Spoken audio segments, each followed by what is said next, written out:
अस्सलाम वालेकुम फ्रेंड्स, हम एक सीएनसी मशीन बना रहे हैं। तो मैंने सोचा क्यों ना मैं अपने इस प्लान को अपने व्यूअर्स के साथ शेयर करूं और अपने व्यूअर्स की राय अपने इस प्लान में शामिल करूं। तो हमने अपने इस प्लान की लिस्ट बनाई है। टॉप टू बॉटम अपने स्टेप्स को लेके चलेंगे। हम जो मशीन बना रहे हैं उसका डिज़ाइन कंसेप्ट स्टार्ट होता है और उस पार्ट के मैक्सिमम टर्निंग डायमीटर और मैक्सिमम टर्निंग लेंथ के ऊपर बेस करता है। इसी साइज़ के बेस के ऊपर हम अपनी मशीन के तमाम असेंबली साइज डिफाइन करेंगे। तो मैंने अपनी इस मशीन के लिए मैक्सिमम डायमीटर 50 mm सेलेक्ट किया है और मैक्सिमम लेंथ हमने इस पे 100 mm सेलेक्ट की है। तो इसी के साथ चक की सिलेक्शन भी आ जाती है। तो चक की सिलेक्शन को हम समझ लेते हैं। जो डिवाइस हमारे वर्क पीस को होल्ड करने के लिए यूज़ होती है हम उसे चक कहते हैं। तो चक की दो टाइप्स होती हैं, एक कॉलर चक है और दूसरा 3 जार चक है। तो हम अपनी मशीन के लिए 3 जार चक 5 इंच का सिलेक्ट करेंगे। तो इसके साथ ही स्पिंडल बेरिंग की सिलेक्शन आ जाती है। तो हम अपनी मशीन के लिए वो स्पिंडल बेरिंग सेलेक्ट करेंगे कि जो कि टर्निंग का लोड भी बर्दाश्त करे और पार्टिंग का लोड भी बर्दाश्त करे। इस तरह की एप्लीकेशन के लिए एंगुलर कॉन्टैक्ट बॉल बेरिंग का यूज़ किया जाता है। अगर आप हाई आरपीएम में काम करना चाहते हैं तो एंगुलर कॉन्टैक्ट बॉल बेरिंग, अगर आप लो आरपीएम में काम करना चाहते हैं तो टेपर रोलर बेरिंग को भी यूज़ किया जाता है। तो हम अपनी मशीन के लिए एंगुलर कॉन्टैक्ट बॉल बेरिंग को सिलेक्ट करते हैं। तो इसके बाद हमारी आ जाती है टूल अरेंजमेंट और इसकी फिक्सिंग टाइप। वो टूल जो कि वर्क पीस की कटिंग के लिए यूज़ होंगे। अब इसकी अरेंजमेंट दो तरह से होती है, एक गैंग टाइप है, दूसरी टर्ट टाइप है। तो पहले हम गैंग टाइप को समझ लेते हैं। तो गैंग टाइप वो टूल पोस्ट हैं जिनमें तमाम टूल्स हमारे टूल पोस्ट के ऊपर फिक्स किए जाते हैं और उन टूल पोस्ट को हम एक लाइन में अपनी क्रॉस स्लाइड के ऊपर फिक्स कर लेते हैं। तो इसमें हमारे टूल्स की इंस्टॉलेशन जो है वो बहुत फ्लेक्सिबल हो जाती है। हम कहीं भी अपनी स्लाइड के ऊपर इन टूल को फिक्स कर लेते हैं। इस तरह का जो टूल्स का अरेंजमेंट है ये हाई प्रोडक्शन के लिए बहुत फ़ायदेमंद साबित होता है। तो इसके बाद हमारी दूसरी टाइप आ जाती है टर्रेट टाइप। सबसे पहले हम अपने टर्रेट को समझ लेते हैं कि टर्रेट किसे कहा जाता है। टर्रेट उसे कहा जाता है जिसमें हम बहुत सारे टूल्स को एक रेडियस में फिक्स करते हैं। ये उस रेडियस पे ऑटोमेटिकली रोटेट करके अपने टूल्स को चेंज करता है। या टूल अरेंजमेंट मेथड या टूल फिक्सिंग मेथड का ये फ़ायदा है कि जब हम अपने पार्ट को सेंटर टू सेंटर क्लैम्प करते हैं तो हम बहुत सारे टूल्स का यूज़ कर सकते हैं सेंटर टू सेंटर क्लैम्प करके, जबकि गैंग टाइप में हम ऐसा नहीं कर सकते। गैंग टाइप में हम मैक्सिमम 2 ही टूल्स यूज़ कर सकते हैं जब हम अपने पार्ट को सेंटर टू सेंटर फिक्स करेंगे या सेंटर टू सेंटर उसे हम क्लैम्प करेंगे। तो जो टूल टर्रेट है वो हाइड्रोलिक टाइप भी हो सकता है और सर्वो टाइप भी हो सकता है और इलेक्ट्रिक टाइप भी होता है। तो मार्केट में इस वक्त जो सबसे लो कॉस्ट है वो इलेक्ट्रिक टूल टर्रेट अब मार्केट में अवेलेबल है। तो हम अपनी मशीन के लिए इलेक्ट्रिक टूल टर्रेट को सिलेक्ट करेंगे। अब इसके बाद टेल स्ट्रोक को देख लेते हैं। टेल स्ट्रोक उसे कहते हैं जब हमारे पार्ट की लंबाई बहुत ज़्यादा होती है तो हम चक वाली साइड से उसे होल्ड नहीं कर सकते, उसको ऑपोजिट साइड से भी होल्ड करने की ज़रूरत पड़ती है। तो ऑपोजिट साइड पे हम जिस असेंबली को फिक्स करेंगे उसे हम टेल स्ट्रोक कहेंगे। सेंटर टू सेंटर जब हमने पार्ट्स को या चक टू सेंटर हमने पार्ट को क्लैम्प करना हो तो उसके लिए हम टेल स्टॉक को यूज़ करते हैं। तो हम अपनी मशीन के लिए टेल स्टॉक को भी यूज़ करेंगे। इसके बाद हम स्लाइड्स को देख लेते हैं। जो हमारे टूल को एक्सिस के अंदर मोशन देने के लिए यूज़ किया जाता है उसको हम स्लाइड्स कहते हैं। तो हम क्योंकि 2 एक्सिस लेथ मशीन बना रहे हैं तो इसमें एक्स और जेड एक्सिस स्लाइड्स यूज़ होंगी।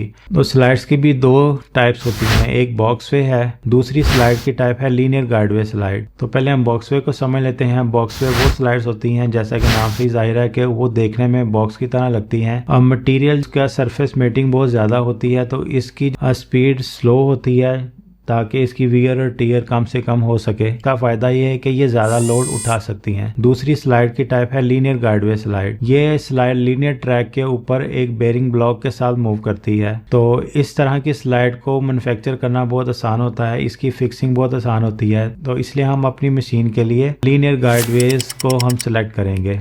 तो इसके साथ ही हमने बाल स्क्रू भी फिट कर लिया। अब बाल स्क्रू को भी समझ लेते हैं। बाल स्क्रू उसे कहा जाता है कि जो रोटरी मोशन को लीनियर मोशन में ट्रांसफ़र करता है। क्योंकि स्लाइड्स पे नॉर्मली सर्वो मोटर्स का यूज़ किया जाता है तो सर्वो मोटर की रोटेशन को जब हम लीनियर मोशन में ट्रांसफ़र करते हैं तो इसके लिए हम बाल स्क्रू का यूज़ करते हैं। तो बाल स्क्रू एक बहुत बड़ा टॉपिक है।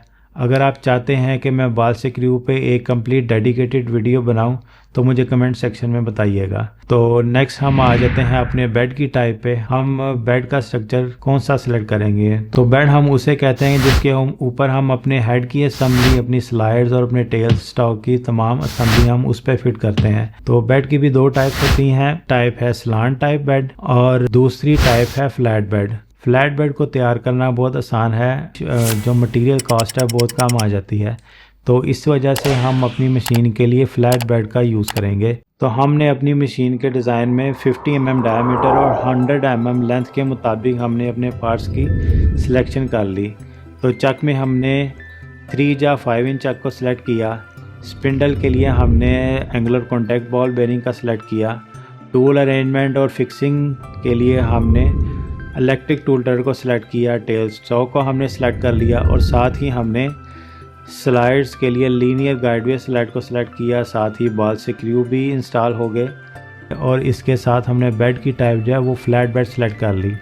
अब विदाउट साइजेस हमारे पास अपनी मशीन का स्केच आ गया।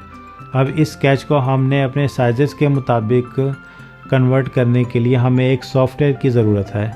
तो उस डिज़ाइनिंग सॉफ्टवेयर की सिलेक्शन के जो रिक्वायरमेंट है हम उस रिक्वायरमेंट को देख लेते हैं। उस सॉफ्टवेयर सबसे पहले असेंबली मॉड्यूल होना चाहिए, फिर उसके अंदर एनिमेशन की ऑप्शन होनी चाहिए ताकि हम अपने असेंबली को एनिमेट करके देख सकें। तीसरी ऑप्शन हमें 2D ड्राइंग चाहिए, तो उसमें 2D ड्राइंग की ऑप्शन भी मौजूद होनी चाहिए ताकि हम वो 2D ड्राइंग अपने मशीनिस्ट को आगे दे सकें अपने पार्ट की प्रिपरेशन के लिए। और साथ ही साथ हम अपने पैटर्न डिज़ाइन के लिए भी अपने उस ड्राइंग को हम यूज़ कर सकें। तो पैटर्न किसे कहते हैं हम आगे अपनी वीडियो में इसको डिटेल में डिस्कस करेंगे। अब इस सारे रिक्वायरमेंट को मीट करने के लिए मार्केट में इस वक्त कैटिया सॉफ्टवेयर अवेलेबल है, सॉलिडवर्क्स अवेलेबल है, क्रियो पैरामीट्रिक अवेलेबल है। अगर हम सॉफ्टवेयर को हम इंस्टॉल नहीं करना चाहते या हमें सॉफ्टवेयर नहीं मिल रहा तो ऑन शेप एक अच्छी ऑप्शन है। इसमें हमें एनिमेशन भी मिल जाएगी, हमें 2D ड्राइंग भी मिल जाएगी। तो ये भी एक हमारे प्रोजेक्ट के लिए बहुत अच्छी ऑप्शन है। डिज़ाइनिंग सॉफ्टवेयर से हम 2D ड्राइंग जनरेट करेंगे और 2D ड्राइंग से हम मशीन की मैन्युफैक्चरिंग स्टार्ट करेंगे। और मैन्युफैक्चरिंग का पहला स्टेप सैंड कास्टिंग है। सैंड कास्टिंग को करने के लिए हमें एक पैटर्न की ज़रूरत है और इस पैटर्न से हम अपने मोल्ड तैयार करेंगे। अब ये पैटर्न क्या होता है और मोल्ड क्या होता है, तो आइए पहले हम पैटर्न को समझ लेते हैं। पैटर्न एक फ़िज़िकल मॉडल या सैंपल होता है जो रेत के सांचे में पिघला हुआ मटेरियल डालकर इससे डिफरेंट पार्ट्स बनाए जाते हैं। जिस सांचे में पिघला हुआ मटेरियल डाला जाता है इसे मोल्ड कहा जाता है और मोल्ड 2 पार्ट्स में बनाया जाता है। अपर वाले पार्ट को कोर कहते हैं और नीचे वाले पार्ट को कैविटी कहा जाता है। फाउंड्री एक बहुत बड़ा टॉपिक है, इस पर तो एक सेपरेट वीडियो बनाई जा सकती है।